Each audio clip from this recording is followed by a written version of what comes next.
ಅಲ್ಲಿಗೆ ನನ್ನ ಹುಟ್ಟಿಗೆ ಕಾರಣ ಆಗಿದ್ದೀರಾ ಅನ್ನೋ ಋಣದಿಂದ ಮುಕ್ತನಾಗ್ತೇನೆ.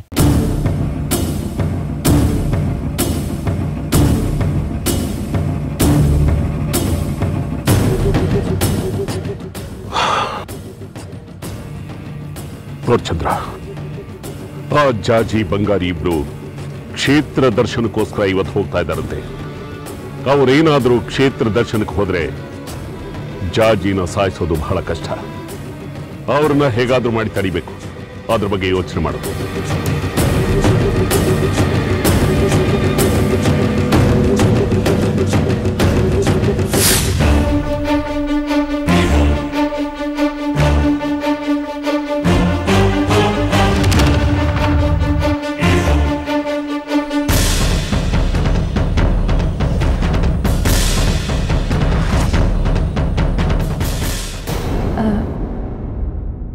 ಅಕ್ಕ, ಏನು ಮಾತಾಡ್ತಾ ಇದೀಯ ನೀನು? ಜಾಜಿ ನಮ್ಮನ್ ಬಿಟ್ಟು ಎಲ್ಲಿ ಹೋಗ್ತಾಳೆ ಅಂದ್ರೆ? ಜಾಜಿ ಮದುವೆ ಆಗಿರೋ ಹುಡುಗಿ, ಬೇರೆ ಮನೆ ಸೊಸೆ. ಈಗ ಸದ್ಯಕ್ಕೇನೋ ಅವ್ರ ತಾಯಿ ಕೋಪ ಇದೆ, ಇಬ್ರು ಇಲ್ಲೇ ಇದ್ದಾರೆ.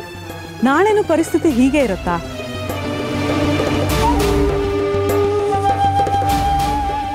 ಬಂಗಾರಿ ತಾಯಿ ಬಂದು ಮಗ ಸೊಸೆನ ಮನೆಗೆ ಕಳಿಸ್ಕೊಡಿ ಅಂದ್ರೆ ಕಳಿಸ್ತಾ ಇರೋದಕ್ಕಾಗತ್ತಾ? ಏನೋ ಇರೋ ಅಷ್ಟು ದಿನ ಇಲ್ಲಿ ಸಂತೋಷವಾಗಿರ್ಲಿ ಅಂತ ಅನ್ಕೊಂಡೆ. ಆದ್ರೆ ನೀವು ಅವಳನ್ನ ಯಾವುದೋ ಕಾಣ ದೂರ ಕಳಿಸ್ತೀನಿ ಅಂತ ಹೇಳ್ತಾ ಇದ್ದೀರಲ್ಲ, ಇದು ಸರಿನಾ?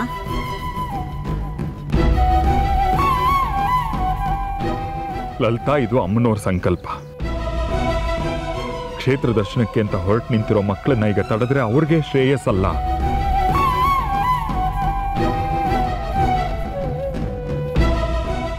ಯಾವ್ದು ಒಳ್ಳೇದು ಯಾವ್ದು ಕೆಟ್ಟದು ಅನ್ನೋ ವಿವೇಚನೆ ನನಗೂ ಇದೆ ರೀ. ನಿಮ್ ಕೈ ಮುಗಿದು ಕೇಳ್ಕೊತೀನಿ, ಜಾಜಿನ ಎಲ್ಲೂ ಕಳಿಸ್ಬಿಡಿ. ನಿಮ್ ದಮ್ಮಯ್ಯ ಅಂತೀನಿ.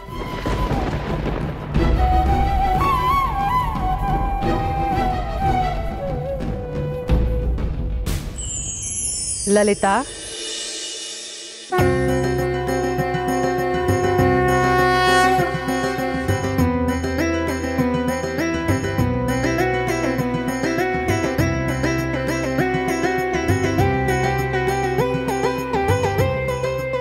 ಬನ್ನಿ ಶ್ರೀಮತಿಯವರೇ, ನೀವಾದ್ರೂ ಲಲಿತಂಗೆ ತಿಳಿ ಹೇಳಿ. ನಾವೆಲ್ಲ ಏನ್ ಹೇಳಿದ್ರು ಕ್ಷೇತ್ರ ದರ್ಶನಕ್ಕೆ ಜಾಜಿನ ಕಳ್ಸೋಕೆ ಅವಳು ಒಪ್ತಾ ಇಲ್ಲ. ಯಾರು ಹೇಳಿದ್ರು ಅಷ್ಟೆ, ನನ್ನ ಮಗಳು ಎಲ್ಲೂ ಹೋಗ್ತಾ ಇಲ್ಲ, ಅವಳನ್ನು ಎಲ್ಲೂ ಕಳಿಸ್ತಾ ಇಲ್ಲ. ಯಾಕೆ ಲಲಿತಾ ಇಷ್ಟು ಭಾವುಕರಾಗ್ತೀರಿ? ಜಾಜಿನ ಎಲ್ಲೂ ಕಳಿಸಲ್ಲ ಅನ್ನೋದಕ್ಕೆ ನಿಮಗೆ ಯಾವ ಹಕ್ಕಿದೆ?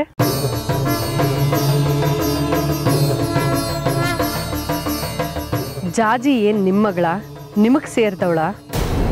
ನಿಮ್ಮ ಹಾಗೆ ಅವಳ ತಾಂಡಾದ ಅಪ್ಪನು ಇದೇ ಮಾತುಗಳನ್ನ ಹೇಳಿ ಜಾಜಿನ ಬಿಟ್ಕೊಡಲ್ಲ ಅಂದಿದ್ರೆ ನಿಮಗ್ ಜಾಜಿ ಸಿಕ್ತಿದ್ಲಾ?